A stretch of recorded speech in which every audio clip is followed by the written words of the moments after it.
Són comerç de gran superfície.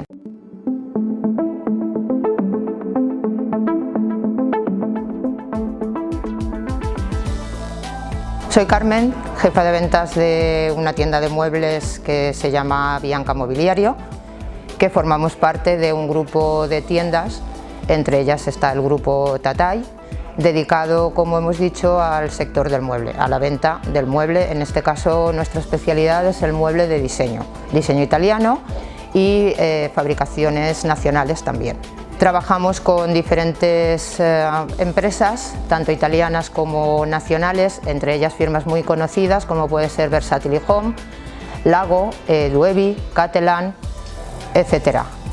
Nuestra empresa lleva en el sector del mueble trabajando 16 años. Empezamos un grupo de gente joven en otra tienda, en otro local. Desde hace 11 años estamos situados aquí en la calle Alcalde José Puertes y nuestro empeño es pues seguir adelante. Estamos muy relacionados con la gente de alrededor, con los pueblos de alrededor, es nuestra mayor influencia de la clientela. Estamos muy presentes en las redes sociales, hay una persona que se encarga totalmente de llevar las redes sociales, entre ellos nuestra página web, Instagram, Facebook.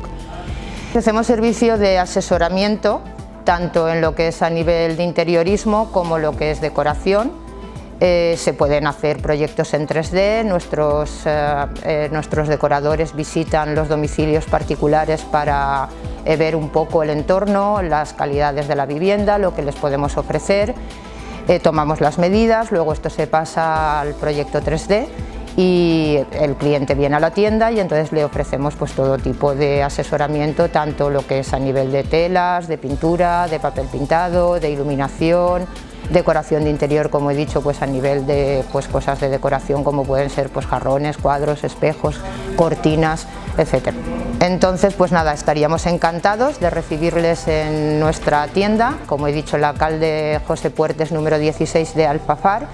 Aquí somos un grupo de gente, todos venimos del sector del mueble desde hace muchísimos años, con larga experiencia, y estaríamos encantados de recibirles aquí para poder ayudarles en cualquier tema relacionado con la decoración, interiorismo, mobiliario, etc. Muchas gracias.